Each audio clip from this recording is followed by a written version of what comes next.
Hey loves, welcome back to my channel. Today I'm going to be talking about Harry Potter. So this is definitely very different than what's usually on my channel, but I do love to read, and especially because I just graduated from college, I have all of this extra time, and I recently decided to pick up the Harry Potter books. So these originally came out, obviously a really long time ago. They have a huge fan base, and I did purchase these whenever they were first coming out. Like, I remember going to all of the midnight premieres for the new books when I was like in middle school, and I actually owned the full range of books, went to all the midnight book premieres, went to the movies up until the third one. Kind of just never read them. Like, I never got through one book, and I remember throwing the books, not throwing them away, but I definitely gave them away. And I don't know, I just kind of immersed myself into the YouTube world of Harry Potter, and I decided that I should probably give the series a try. I do love YA books, which is pretty weird considering the fact that I'm 25, and yes, this is my first time reading Harry Potter. I read the first 3 books, so I figured that I would give an honest review of them. I'm sure there's probably tons of videos, but I don't really know any of my friends who have read the Harry Potter books, and I thought this would be a really cool place for people to comment. Let me know what your favorite book is, because like I said, I'm currently about to read The Goblet of Fire, which is book number 4, and I have a few things to say about the series in general. Starting with the very first, or I guess I'll kind of give like an overview. So far, out of these 3 books, The Philosopher's Stone, changed to the US, The Sorcerer's Stone, The Chamber of Secrets, and The Prisoner of Azkaban. Between these 3 books, I have to say that The Prisoner of Azkaban was my favorite. I actually really enjoyed the story, and considering that I've never seen the movies or anything, I had no idea like what to expect, so the ending kind of caught me off guard. I'm not going to spoil anything, but I did really like that one out of all 3. Now, I guess I'm going to start with my only negative to the series first. And maybe it'll come to me later, maybe I'll understand the reasoning behind it later, but throughout the time I'm reading Harry Potter, I'm finding it difficult to imagine a 12-year-old going through everything that Harry is going through. Now, I know the reason why, like, I just never understood how this 12-year-old boy who had no idea of his parents and the strength of his parents and the famousness of his parents could somehow defeat Voldemort as many times as he has. So that part was a little bit like, okay, this kid's 12, like, I get it, like, he has, like, there has to be some sort of reason, which I'm sure it'll come later on in the series. I'm only on book 4.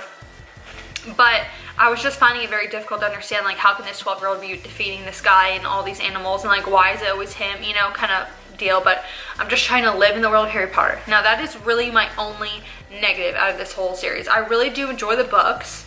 I like how they actually go into detail and they create a whole other world inside of themselves. Like the fact that there's animals and different potions, and, you know, I do love going on Instagram and seeing the world that these people have brought to our world, if that makes sense. Like all of the people dressing up and going to different meetups and stuff like that. Like, I find that so cool.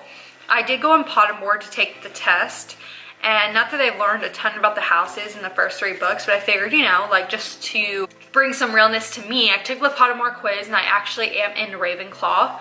I don't remember the exact one that I have. I know it's made out of cherry wood, it's 13.5 inches, and the core is unicorn. My Patronus is a husky, so if that means anything to you, let me know down below. Let me know what your Patronus, what your house is. I'm seeing lots of Hufflepuffs and Gryffindor and Slytherin, not so much Ravenclaw on YouTube, so I thought that I would kind of add my own little touch to it. But yeah, I don't really have anything else to say. I am really enjoying the series. I don't know if I would start collecting.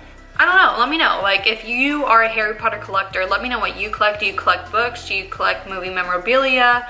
Is there a book that I should get in a different translation? Like, I know a lot of people collect the actual books in different translations, but I have thoroughly enjoyed my time reading these. It's really kind of bringing back like some childhood memories. Like I said, I did purchase these so long ago and I never got around to reading them. And I think a lot of it is because I've always tried to, like, always been the person to, like, beat to the rhythm of my own drum. Is that the saying? And everyone was so into Harry Potter, and I would get so annoyed when there would be like a Harry Potter series on ABC and they would be taking away a whole weekend of, you know, classic Halloween books just to talk about Harry Potter and to like post all the movies. Like that part always bothered me. But I decided since I had all this time, like I should just give it a chance. I don't know why I was being a hater. I wasn't really being a hater, but I wasn't being like, I just didn't understand. And after reading the first 3, I have to say that I totally get it. It's a whole world in and of itself, and it really brings you to another place, and like I wish it was real. If you have any more recommendations for me, let me know down below. Let me know what your favorite book is, what your house is, if you've taken it on Pottermore, what your Patronus is. Let me know what all that means too. You know, I just learned what a Patronus is in the 3rd book, so really exciting. But yeah, anything else I'm missing, let me know down below. I'd love to film like a follow-up after I've completed the series, and then maybe do my ranking between the books. But in the meantime, that'll be it. Thank you so much for watching this video. I know it was different, but I hope you enjoyed it. Bye guys.